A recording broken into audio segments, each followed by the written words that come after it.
Hi guys, this is Mr. Tan.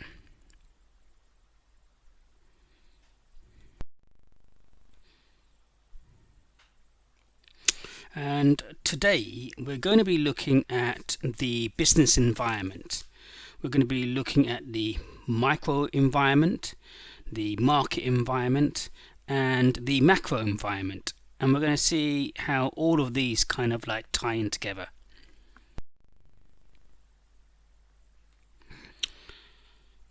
So if we think about the micro environment, and the business environment includes three different sections.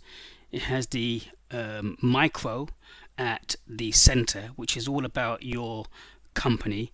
It has the market environment, about all the people that you're going to be interacting with from an external environment perspective, and then the macro environment kind of like where you don't really have any control in terms of what's happening in terms of the macro environment.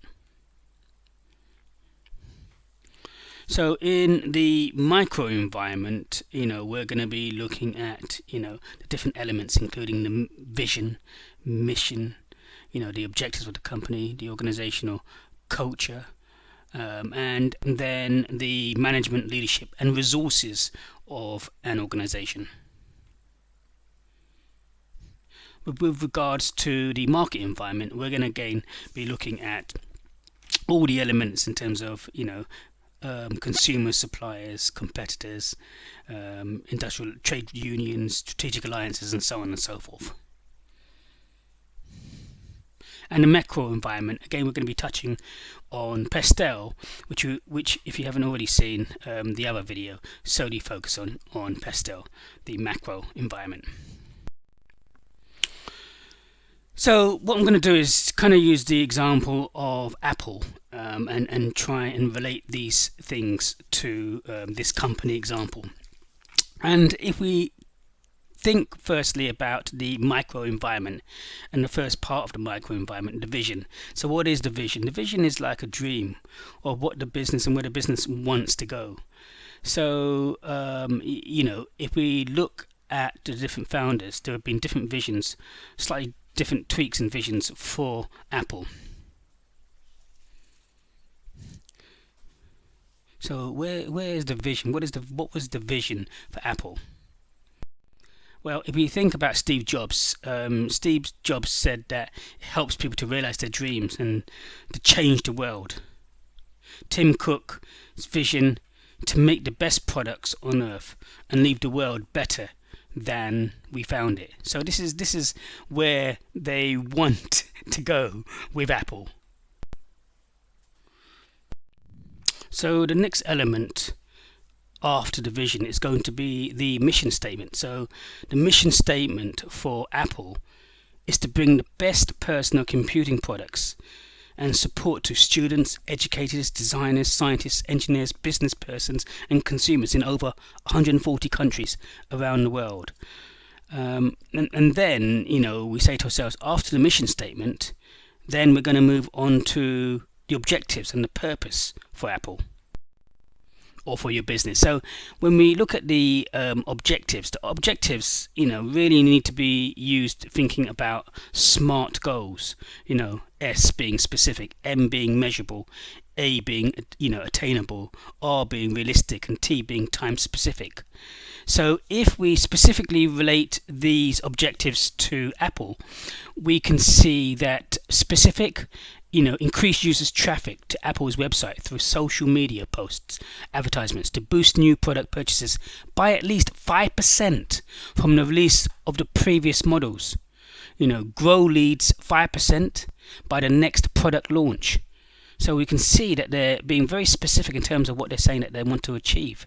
Measurable, track relevant KPIs, key performance indicators, as indicated below, to identify specific data points to analyze, including conversion rates, hashtag user, customer satisfaction and loyalty, and the competitive advantages and disadvantages.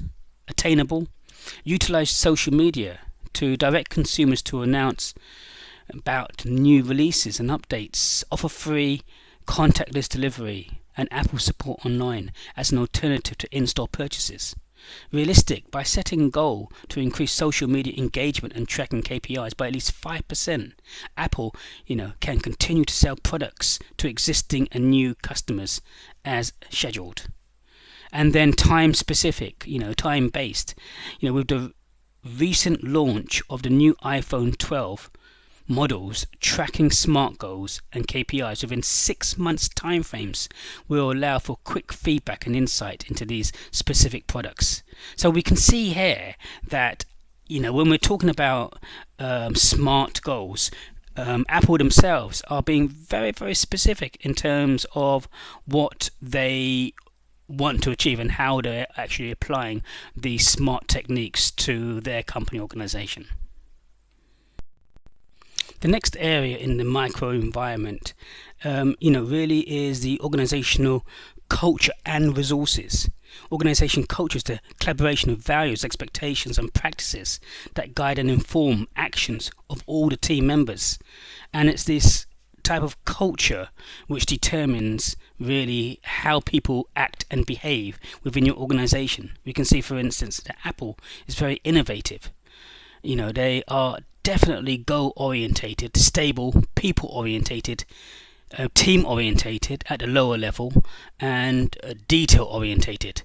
These are all traits in terms of what's expected of the people working in Apple, and then this kind of like translates in terms of how they perform.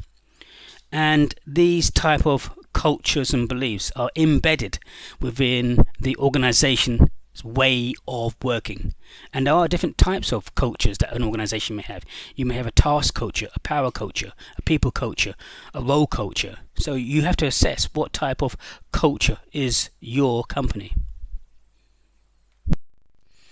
When we think about the organizational resources, then we are actually talking about the human resources at all different levels. In terms of Tim Cook at the center, the CEO. You've got COs within at the top manager who report in to Tim Cook, and then you have divisions, product divisions, in terms of their iPhones, in terms of their headphones, in terms of Apple laptops, and so on and so forth.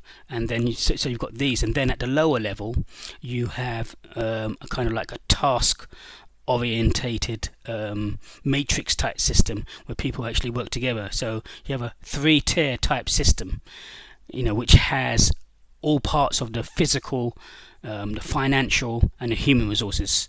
Financial resources because they need their office buildings, they need to open their stores, and their stores are quite sophisticated and in key locations. The physical part of their stores, the financial side to start it, the human side to actually make the organization run. And because at the end of the day, the organization itself is only bricks and mortar, and it's the people who work within the organization that actually make it run. And how well it runs or how efficiently it runs is dependent upon the management and leadership style, which we will come on to next. So when we think about leadership style, you have to adopt different leaders and leadership styles. At the same time, you have to be a good manager as well. And there is a difference between a manager and a leader. Managers plan, organize, direct, and control, whereas leaders, motivate their employees to get the job done in the most efficient and effective way, so that your company is actually more competitive and gains a competitive advantage by the way you operate and by the way you work. At the same time, within Apple, you have mentors and coaches as well, and all of these leaders, mentors, coaches, and managers, in terms of the leadership hierarchy, work together within Apple in order to get the best out of their employees in the most efficient and effective way. So again, this is very important in part of the micro side of the business environment. So the next part of the business environment is the market environment, and the market environment is the external environment. It's all those people you're interacting with, including your customers, suppliers, competitors, And again, when we look at this, you can see other models that interact with these to give you more information. But I don't really want to go into too much detail in terms of talking about, the Porter's 5-force model, and if, by customers are high or low in terms of their buying power, and their suppliers, are the suppliers within the environment, do they have high or low buying power? But these elements that you need to take into consideration, as well as your strategic alliances, and your strategic alliances again links into Porter's diamond model in terms of one of the elements that contribute to a country or region gaining a competitive advantage. In addition to these, you've got additional things like the civil society, trade unions, industrial regulations. And then the final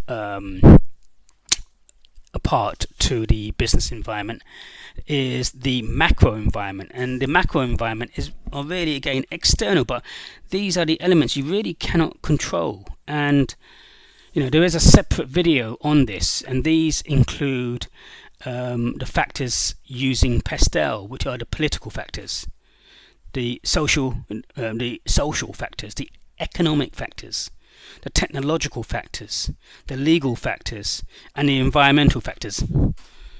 So these elements here all contribute to the business environment.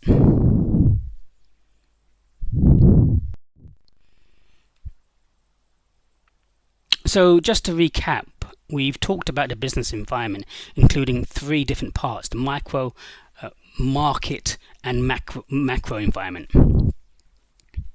We know that the micro environment includes the mission, the vision, the objectives, the organizational culture, the management and leadership, and resources. We know that the market environment includes elements like the consumers, suppliers, competitors, and there's more detail that you can actually look at by going into and using other videos. And then you've got the macro environment, which you don't really have any control of, but needs to be monitored so you can be proactive and have foresight rather than using the excuse of hindsight. So these elements all make up the business environment. Already downloaded, please download the ZapWorks app on your mobile, and then you can bring up the zapper, and with this barcode you can zap the barcode and additional information will come up. The different models will come up in terms of SWOT, in terms of Pastel, in terms of Porter's 5 forces and Porter's diamond model, which again would lead to additional homework for you to watch in terms of additional videos and so on and so forth to reinforce and to re-embed what we've actually talked about. But you would see that all of these things and these models kind of all interrelate and interlink to each other. So thank you today from Mr. Tan.